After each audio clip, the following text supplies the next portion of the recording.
नमस्कार साथियों, हिंदी भाषा यूट्यूब चैनल पर आपका स्वागत है। आज की वीडियो बड़ी ही महत्वपूर्ण रहेगी क्योंकि इसमें बड़े ही महत्वपूर्ण प्रश्नों पर चर्चा हम करने वाले हैं। ये 30 या 35 के लगभग प्रश्न रहेंगे। तो ये प्रश्न रहेंगे आज के हमारे MCQ और इसमें पूछने वाले हैं कि बताइए किस प्रकार का शब्द है। किस प्रकार का शब्द मतलब ये तत्सम है, तद्भव है, देशज है, विदेशज है, यौगिक है या रूढ़ है। इस तरह से जानेंगे। शब्दों के वर्गीकरण में हम पढ़ते हैं तो हमें पता है जैसे कि शब्दों का वर्गीकरण 4 या 5 आधारों पर करते हैं। उत्पत्ति के आधार पर, बनावट या रचना के आधार पर, इसी प्रकार प्रयोग के आधार पर और अर्थ के आधार पर। तो इसी प्रकार के प्रश्नों से संबंधित ये वीडियो रहेगी। तो ये वीडियो अगर आपने ध्यान से इसको जो मैं बता रही हूँ उसको सुन लिया और समझ लिया तो समझो आपका ये क्वेश्चन बिल्कुल सही होगा, इसमें कोई आपकी मिस्टेक नहीं हो पाएगी। तो वीडियो को शुरू से एंड तक ध्यान से देखिएगा और समझने का प्रयास करिएगा। ये जानकारी आपको अच्छी लगे तो अपने साथियों के साथ इसको शेयर ज़रूर करना और वीडियो अच्छी लगे तो शेयर करें और अपने साथियों के साथ शेयर करते हुए चैनल पर आप पहली बार आए हैं तो इस चैनल को सब्सक्राइब कर लें। चलिए शुरुआत करते हैं। उत्पत्ति के आधार पर शब्द के कितने भेद होते हैं? हमारा पहला प्रश्न है उत्पत्ति के आधार पर शब्द के कितने भेद होते हैं। ऑप्शन आपके सामने है, आप भी अपने आंसर कमेंट में डालकर बता सकते हैं। तो जी इसका आंसर रहेगा ऑप्शन बी। उत्पत्ति के आधार पर शब्द के 4 भेद होते हैं। कौन कौन से होते हैं? तत्सम, तद्भव, देशज और विदेशज। विदेशज को हम आगत शब्द भी कहते हैं। अगला है संस्कृत के ऐसे शब्द जिसे हम ज्यों का तो प्रयोग में लाते हैं वो क्या कहलाते हैं? तत्सम, तद्भव, देशज, विदेशज। संस्कृत के वे शब्द जिनको हम ज्यों का तो प्रयोग में कर लेते हैं, ले लेते हैं, वे क्या कहलाते हैं? इसका सही जवाब होगा तत्सम शब्द। आपका भी यही जवाब आया है तो बिल्कुल सही जवाब है। आपकी तैयारी बहुत ही अच्छी है। अपनी तैयारी को अच्छे से और करते रहें, आगे बढ़ते रहें, आपको एक न एक दिन सफलता ज़रूर मिलेगी। संस्कृत के ये हम जान चुके हैं। तो एक बात पहले हम जान लेते हैं कि तत्सम और तद्भव में क्या अंतर होता है। तो संस्कृत भाषा के ऐसे शब्द जैसे हम यहाँ पढ़ चुके हैं जो कि तो हिंदी में प्रयोग में लाए जाते हैं वो तत्सम शब्द कहलाते हैं और इन संस्कृत शब्दों में थोड़ा सा परिवर्तन कर देते हैं तो वो बन जाते हैं हमारे तद्भव। जैसे कि मैं यहाँ पर लिखूँ एक तत्सम शब्द है अग्नि, ये संस्कृत भाषा का है, इसमें परिवर्तन करके मैंने इसकी जगह लिख दिया आग। तो ये क्या बन गया? आग क्या बन गया? तद्भव बन गया। तो इतना आपको समझ में आ गया होगा। एक एक बात को ध्यान से समझते हुए चलें तो आपके कोई भी प्रश्न गलत नहीं होंगे। पेपर में इस तरह के प्रश्न पूछे जाते हैं कि बताइए निम्न में से तत्सम शब्द कौन सा है। तो तत्सम शब्द की पहचान करने के लिए आपको याद रखना है सबसे पहले तो संस्कृत भाषा के शब्दों को देखना है और जितने भी कुछ एक दो ट्रिक मैं आपको बता रही हूँ, ट्रिक क्या नियम मान सकते हैं। जैसे कि हम जैसे री है, री स्वर की मात्रा जिस भी वर्ण के नीचे लिखी है, जैसे कि तृण लिखती हूँ मैं तो ये क्या है? री। इस तरह के जितने भी शब्द हैं जिनके नीचे री की मात्रा आई है वो सारे होते हैं तत्सम शब्द। और जो हमारे 4 हैं जैसे संयुक्त व्यंजन है 4, क्षय, त्रय, ग और स्र। जिस भी शब्द का निर्माण इनसे मिलकर होते हैं, यानी जो भी शब्द इनसे बनाया जाता है वो सारे शब्द होते हैं तत्सम शब्द। वो सारे के सारे क्या होते हैं? तत्सम शब्द होते हैं। और मान लीजिए किसी भी वर्ण पर अनुस्वार लगा होता है तो अनुस्वार युक्त वर्ण भी सारे तत्सम शब्द होते हैं। जैसे कि अंक लिख दिया, पंख, इस तरह से। तो इतना आपको समझ में आ गया होगा। इनसे एक एक शब्द देखिए कौन से बनेंगे। जैसे कि परीक्षा है, कक्षा है, त्रिशूल है, त्रिभुज है, ज्ञानी है, ज्ञान है, श्रमिक है, शर्म है, इस तरह से शब्द होंगे। तो इस तरह से आप अपने जानकारी को आगे बढ़ा सकते हैं और अच्छे से कई शब्दों के बारे में जान सकते हैं। तो इस तरह चलिए आगे देखते हैं। अगला प्रश्न है निम्नलिखित में रूढ़ शब्द कौन सा है। अब ये रूढ़ क्या होता है? तो जैसे शब्दों का वर्गीकरण की बात की जा रही थी स्टार्टिंग में, तो शब्दों के वर्गीकरण के 4 आधार हैं। उनमें जो हमारी है रचना के आधार पर शब्द के कितने भेद होते हैं पूछ लेते हैं। तो कितने होते हैं? 3 होते हैं। वो 3 कौन से होते हैं? रूढ़ शब्द, यौगिक शब्द और योग रूढ़ शब्द। अब रूढ़ शब्द की बात करते हैं तो सबसे पहले इसको समझ लेते हैं क्या होते हैं। ऐसे शब्द होते हैं जो अपने आप में पूर्ण होते हैं। और ये किसी दूसरे शब्द के योग से नहीं बने होते हैं, जो अपने मूल रूप में होते हैं। मूल शब्द को ही हम क्या कहते हैं, रूढ़ शब्द। और दूसरी बात, जब इनके हम टुकड़े करेंगे शब्दों के, तो दोनों ही टुकड़े हो जाएंगे निरर्थक, उन टुकड़ों का कोई अर्थ नहीं होगा। तो वो शब्द क्या कहलाते हैं, रूढ़ शब्द कहलाते हैं। अब चलिए इस प्रश्न को करने का प्रयास करते हैं। इस हिसाब से वाचनालय, वाचन प्लस आलय शब्द दो शब्दों का मेल है, तो यहाँ पर मेल नहीं होना चाहिए, ये गलत है। समतल, सम प्लस तल दोनों का अर्थ मिल रहा है। विद्यालय, विद्या प्लस आलय दोनों का अर्थ है। लेकिन पशु के हम खंड करें, टुकड़े करें, तो हमें देखना है कि ये दोनों टुकड़ों का ही क्या है, ये निरर्थक हो गए हैं, यानी कि ये अपने आप में मूल रूप है। मूल शब्द ही क्या कहलाते हैं, रूढ़ शब्द। चलिए आगे है, शब्द रचना के आधार पर बताइए कि कौन सा शब्द योग रूढ़ है। अब ये योग रूढ़ क्या होता है, रचना के आधार पर शब्द के भेदों में योग रूढ़ क्या होता है, ऐसे शब्द होते हैं जो दो या दो से अधिक शब्दों के मेल से बने होते हैं, लेकिन किसी तीसरे के लिए रूढ़ हो जाते हैं। रूढ़ यानी कि प्रसिद्ध हो जाते हैं। चलिए इसको करने की कोशिश करते हैं। पवित्र, कुशल, विनिमय, जलज। अब इसमें देखिए पवित्र, ये क्या है, मूल शब्द है, ये भी मूल शब्द है, ये भी क्या है, मूल शब्द है, क्योंकि उनके टुकड़े, दोनों टुकड़ों का अर्थ आना चाहिए, एक का नहीं, तो इनके कोई अर्थ नहीं बचते हैं, टुकड़े करते हैं तो। लेकिन जलज, जल प्लस जय, जल का भी अर्थ निकल रहा है, और जय इसके साथ जब जोड़ देते हैं तो होता है जन्म लेने वाला, पैदा होने वाला, यानी जल में उत्पन्न होने वाला। किसके लिए प्रसिद्ध है ये जलज शब्द, ये कमल के लिए प्रसिद्ध हो जाता है। तो देखिए यहाँ पर यौगिक शब्द है, ये योग रूढ़ क्या होते हैं, यौगिक भी होते हैं, और किसी दोनों मिलकर किसी तीसरे के लिए क्या हो जा रहे हैं, प्रसिद्ध होते हैं, तो उन्हें हम योग रूढ़ के नाम से जानते हैं। निम्न में रूढ़ शब्द बताइएगा। चलिए अपना आंसर आप लिख सकते हैं। निम्न में रूढ़ शब्द कौन सा होगा, मलयज, जलज, पंकज, वैभव। इसमें रूढ़ शब्द कौन सा होगा, मलय प्लस जय, जल प्लस जय, पंक प्लस जय, वही प्लस भव। यानी कि हमने क्या देखा, मलयज, मलय प्लस जय, मलय पर्वत में उत्पन्न होने वाला, जल में उत्पन्न होने वाला, पंकज, पंक यानी कि कीचड़ में उत्पन्न होने वाला, तीनों क्या हैं, ये हमारे योग रूढ़ शब्द हैं। लेकिन वैभव के टुकड़े किए तो टुकड़ों का अर्थ नहीं बना, तो ये क्या होता है, हमारा वैभव क्या हो गया, वैभव इसमें हो गया हमारा रूढ़ शब्द। अगले प्रश्न की बात करें, परीक्षा शब्द निम्नलिखित में से किस वर्ग में आता है। और ये देखिएगा, ये क्वेश्चन बड़े ही इंपॉर्टेंट है, क्योंकि किसी न किसी एग्जाम में ये क्वेश्चन आए हुए हैं। परीक्षा शब्द निम्नलिखित वर्गों में से किस वर्ग में आता है, तत्सम है, तद्भव है, देशज है या विदेशज है। अभी अभी थोड़ी देर पहले मैंने आपको कुछ थोड़ी सी ट्रिक दी गई थी, उसके हिसाब से भी आप आंसर लिख सकते हैं, बिल्कुल सही आएगा आपका आंसर। तो जी ये क्या है, ये एक तत्सम शब्द है, क्योंकि देखिए यहाँ पर संयुक्त व्यंजन नज़र आ रहा है।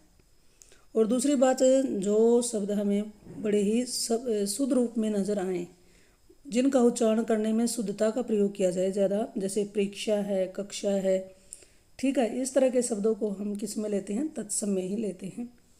मजिस्ट्रेट शब्द है, तत्सम है, तद्भव, देशज, विदेशज। अब ये उत्पत्ति के आधार पर आ गया शब्द के भेदों में। मजिस्ट्रेट शब्द बताइए कौन सा है। आपका आंसर इसमें विदेशज है, तो बिल्कुल सही है, क्योंकि मजिस्ट्रेट अंग्रेजी भाषा का शब्द है, और दूसरी भाषाओं से जो शब्द हिंदी भाषा में आ गए हैं विदेशज शब्द कहलाते हैं, या उनको हम आगत शब्द के नाम से भी जानते हैं। अगले प्रश्न की बात करें, निम्नलिखित में से कौन सा शब्द देशज है। देशज यानी कि देश प्लस जय, देश में जन्मा हुआ। तो देखिए, अग्नि, प्रार्थना, खेत, लुट। तो देखिए अग्नि क्या है, ये तत्सम शब्द है, प्रार्थना भी क्या है, तत्सम शब्द है, और लोटा और खेत, इन दो में से देखना है आपको सही आंसर क्या होगा। तो इसका सही जवाब है लोटा। लोटा एक क्या है, देशज शब्द है। अब जैसे कि तत्सम शब्दों की बात हो रही थी, उसमें जो र है, इस रह को छोड़कर बाकी चाहे किसी भी शब्द पर, जैसे प्रार्थना में लगा हुआ है या पै के नीचे इस तरह से लगा हुआ है, इस रह, पूरे रह को छोड़कर अगर रह अपने आधे रूप में ऊपर या नीचे कहीं भी किसी भी शब्द पर आता है, तो वो सारे शब्द भी होते हैं हमारे तत्सम शब्द। स्वतंत्र सत्ता धारण न करने वाले शब्द क्या कहलाते हैं। स्वतंत्र सत्ता धारण न करने वाले शब्द क्या कहलाते हैं? रूढ़, यौगिक, योग रूढ़, इनमें से कोई नहीं। तो इसका आंसर रहेगा यौगिक, क्योंकि रूढ़ शब्द तो स्वतंत्र होते हैं, मूल होते हैं। योग रूढ़, यौगिक दो शब्दों के मेल से बनने पर दोनों शब्द मिलकर तीसरे के लिए प्रसिद्ध हो जाते हैं। यौगिक में दो या दो से अधिक शब्दों का दूसरे शब्दों के सहयोग से शब्द बनता है, तो ये स्वतंत्र सत्ता धारण करने वाले शब्द नहीं होते। निम्नलिखित में से कौन यौगिक शब्द है? लेखक, पुस्तक, विद्यालय, योगी। इनमें से यौगिक शब्द बताना है। चलिए करने की कोशिश करते हैं। लेखक में देखिए टुकड़े करते हैं तो लेख प्लस क, लेख का अर्थ है लेकिन क का कोई अर्थ नहीं है, तो ये नहीं होगा। पुस्तक में भी पुस्तक प्लस तक दोनों का ये अर्थ नहीं आया। योगी दोनों का अर्थ नहीं आया, अलग अलग करेंगे तो। लेकिन विद्यालय में विद्या प्लस आलय, विद्या का भी अर्थ हो और आलय का भी। तो यौगिक में दो शब्दों का मेल होता है, दो शब्दों से बना हुआ शब्द होता है, तो इसका आंसर हमारा रहेगा ऑप्शन सी। अगले प्रश्न की बात करें। अगर वीडियो आपको अच्छी लगे तो ज़रूर बताइएगा कैसी लगी। कमेंट में डालकर आप बताते नहीं हैं, जल्दी से जल्दी आप बताने की प्रयास करें। और वीडियो आपको अच्छी लगे तो लाइक कर दें और अपने साथियों के साथ भी इसको शेयर कर दें, ताकि उनको भी ये जो क्वेश्चन है समझ में आ जाएं और वो भी अपना सही उत्तर लिख पाएँ। प्रयोग की दृष्टि से सूक्ष्म अंतर व्यक्त करने वाले शब्द क्या कहलाते हैं? बहुत ही महत्वपूर्ण प्रश्न है। प्रयोग की दृष्टि से सूक्ष्म अंतर व्यक्त करने वाले शब्द क्या कहलाते हैं? प्रयोगात्मक, समानार्थक, अनेकार्थक, विपरीतार्थक। और ये प्रश्न आए हुए हैं, आपको नज़र आ रहे होंगे। तो प्रयोग की दृष्टि से सूक्ष्म अंतर वाले शब्द क्या कहलाते हैं? समानार्थक। समानार्थक यानी कि पर्यायवाची उसको हम कह सकते हैं, उनमें थोड़ा थोड़ा अंतर होता है। यौगिक शब्द कौन सा है? पंकज, पाठशाला, दिन, जलज। तो जी इसमें आपका ऑप्शन बी आया है उत्तर, तो बिल्कुल सही है, पाठशाला। अब तक तो आप इसको करना आपको सीख लिया होगा, समझ में आ गया होगा। यौगिक दो शब्दों के मेल से जो शब्द बना होता है, इसमें पाठ और शाला, तो वो कहलाते हैं हमारे यौगिक। अगले प्रश्न की बात करें। विभावरी किस प्रकार का शब्द है? तत्सम, तद्भव, देशज, संकर। सब इंस्पेक्टर की परीक्षा में आया हुआ प्रश्न है। विभावरी किस प्रकार का शब्द है? तो ये क्या है? तत्सम शब्द है। विभावरी का तद्भव क्या हो जाता है? रात। योगरूढ़ शब्द कौन सा है? पीला, घुड़सवार, लंबोदर, नाक। तो योगरूढ़ का अर्थ आपको क्लियर है, तो अपना आंसर आप सही दे पाएंगे। चलिए इसका आंसर आपका ऑप्शन सी आया है, तो बिल्कुल सही है। लंबा है उदर, जिसका लंबा, और उदर होता है पेट। तो ये किसके लिए दोनों शब्द प्रसिद्ध हो गए हैं जुड़ करके? ये शब्द यौगिक तो हैं, लेकिन तीसरे के लिए प्रसिद्ध हो जाते हैं, तो वो हो जाते हैं हमारे योगरूढ़। अगले प्रश्न की बात करें। नीचे दिए गए विकल्पों में से तत्सम शब्द का चयन कीजिए। पड़ोसी, गोधूम, बहु, सहित। तत्सम शब्द अगर आपसे पूछ ले तो सीधा सीधा आपको याद रखना है कि संस्कृत भाषा के शब्द पूछे जा रहे हैं। तो पड़ोसी, गोधूम, बहु, सहित, तीनों के तीनों शब्द तत्सम नहीं है। लेकिन गोधूम क्या है?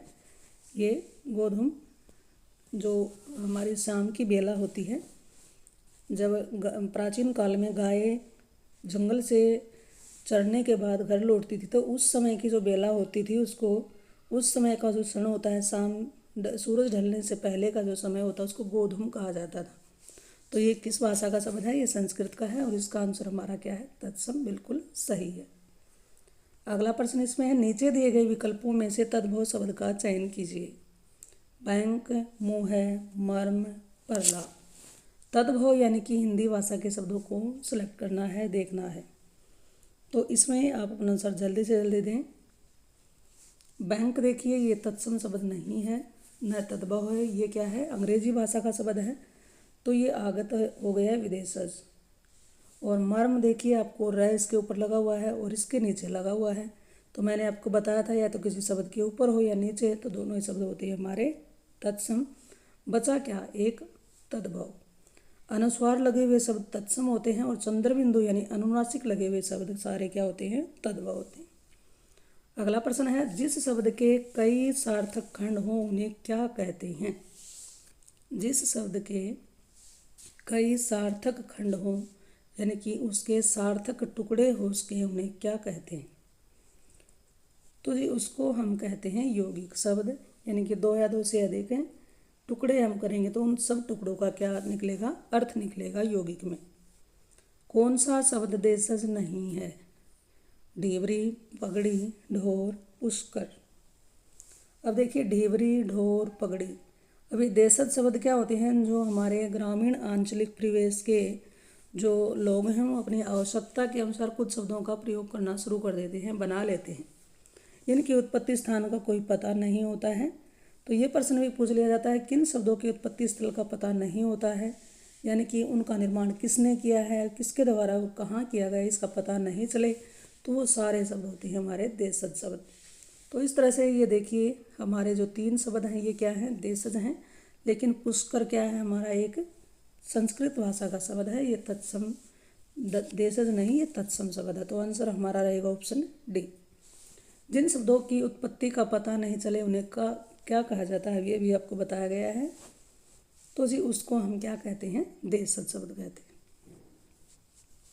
वकील किस भाषा का शब्द है? फारसी, अरबी, तुर्की, पुर्तगाली। ये देखिए आया हुआ प्रश्न है प्रवक्ता भर्ती परीक्षा में, यानी कि जो हमारे लेक्चरर है उस एग्जाम में आया हुआ प्रश्न था। वकील किस भाषा का शब्द है? तो जी वकील हमारा क्या है, अरबी भाषा का शब्द है। चाय किस भाषा का शब्द है? चीनी, जापानी, अंग्रेजी, फ्रेंच।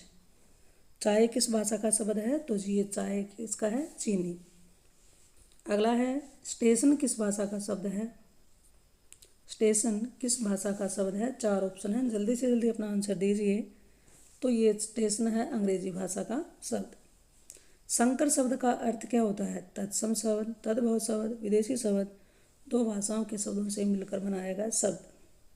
तो ये तीनों के बारे में आप जान चुके थे, आपको पता है। लेकिन ये जो संकर का मतलब होता है मिश्रित रूप, मिला हुआ, किनका? 2 भाषाओं का।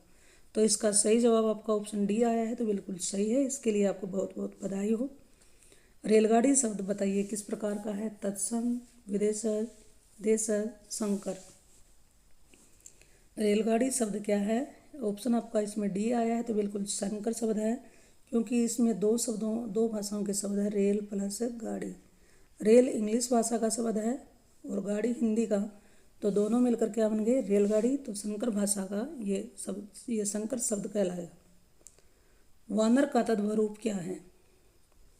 वानर जो तत्सम शब्द है इसका तद्भव क्या होगा? ये मध्य प्रदेश में बीएड परीक्षा में पूछा गया प्रश्न है। तो जी इसका सही जवाब है बंदर। दर्शन शब्द का तद्भव रूप बताना है। दर्शन ये एक तत्सम है, इसका तद्भव क्या होगा? इसका सही जवाब है ऑप्शन डी, बी, दर्शन। निम्नलिखित में से कौन सा शब्द तत्सम है? ये बिहार पुलिस सब इंस्पेक्टर की परीक्षा में पूछे गए प्रश्न है। निम्नलिखित में से कौन सा शब्द तत्सम है? उद्गम, खेत, कोर्ट, अजीब। तो इसका सही जवाब है उद्गम। खेत ये क्या है? देशज शब्द है। अजीब ये आगत शब्द है। कोर्ट ये भी आगत शब्द है। अपील शब्द है, अपील तत्सम है, तद्भव है, देशज है, विदेशज है। तो ये दूसरी भाषा से, उर्दू भाषा से आया हुआ शब्द है, तो ये क्या है? विदेशज शब्द है। मगही शब्द है, तत्सम, तद्भव, देशज, विदेशज। ये किसी भी स्टेट का कोई भी कॉम्पिटिटिव एग्जाम हो उसमें ये प्रश्न ज़रूर पूछे जाते हैं, तो सभी के लिए बड़े ही महत्वपूर्ण प्रश्न है। मगही शब्द क्या है? तो जी मगही शब्द हमारा क्या है? तद्भव शब्द है। संधि शब्द है, तत्सम, तद्भव, देशज, विदेशज। संधि शब्द क्या है? तो संधि शब्द इसमें हमारा क्या है? ये तत्सम शब्द है। लोटा शब्द है, ये प्रश्न पूछा गया था पहले दूसरे तरीके से, अब दूसरे तरीके से आ गया है। लोटा शब्द क्या है? तो जी लोटा शब्द आपका आंसर ऑप्शन सी है, तो बिल्कुल सही है। ये क्या है? देशज शब्द है। कमल किस प्रकार का शब्द है? रूढ़, यौगिक, योग रूढ़, इनमें से कोई नहीं। कमल किस प्रकार का शब्द है? तो जी ये क्या है? योग रूढ़ शब्द है। ये योगरूढ़ शब्द नहीं है, ये क्या है? रूढ़ शब्द है, क्योंकि टुकड़े करेंगे तो एक का अर्थ निकलेगा, दूसरे का अर्थ नहीं निकलेगा। तो इसके अनुसार हमारा आंसर रहेगा ऑप्शन ए। पाकशाला किस प्रकार का शब्द है? ये भी प्रश्न किसी न किसी एग्जाम में बिहार पुलिस सब इंस्पेक्टर की एग्जाम में पूछा गया है। पाकशाला किस प्रकार का शब्द है? तो जी ये रहेगा इसका आंसर यौगिक। पाक और शाला दो शब्दों के मेल से ये शब्द बनाया गया है। निम्न में से एक तत्सम शब्द छांटकर बताइए। तत्सम शब्द कौन सा होगा? अनजान, सच, पत्ता। घोटक क्या है? तत्सम शब्द है, इसका तद्भव होता है घोड़ा। निम्न में से कौन सा शब्द तुर्की भाषा का है? चाय, रिक्शा, कमरा, कैंची। उत्तराखंड पुलिस सब इंस्पेक्टर की परीक्षा में ये पूछा गया प्रश्न है। तुर्की भाषा का शब्द कौन सा है? इसका आंसर रहेगा ऑप्शन डी, कैंची। निम्नलिखित में से तत्सम शब्द का चयन कीजिए। ये आरआरबी इलाहाबाद अकाउंटेंट असिस्टेंट की एग्जाम में पूछा गया प्रश्न था। निम्नलिखित में से तत्सम शब्द का चयन कीजिए। अगर आपने इस वीडियो को ध्यान से देखा है, सुना है, समझा है, तो इसका आंसर आपको कमेंट में डालकर बताना है कि इसका सही जवाब क्या होगा। तभी मुझे विश्वास हो पाएगा कि आप वीडियो को ध्यान से देखते हैं और कुछ न कुछ जानकारी ज़रूर लेते हैं। अगर ये वीडियो आपको अपने लिए काम की लगे, अपने लिए लाभदायक लगे, तो इस वीडियो को अपने साथियों के साथ भी शेयर ज़रूर करें। और चैनल पर आप पहली बार आए हैं तो इस चैनल को सब्सक्राइब कर लें। तो इसका आंसर आपको कमेंट में डालकर देना होगा कि तत्सम शब्द बताइए कौन सा है। ऑप्शन है बारात, वर्षा, हाथी, आंसू। तो इसके आंसर को कमेंट में डालकर आपको बताना है। फिर मिलते हैं एक और नई वीडियो, नई जानकारी के साथ। इस चैनल पर आने के लिए आपका बहुत बहुत धन्यवाद।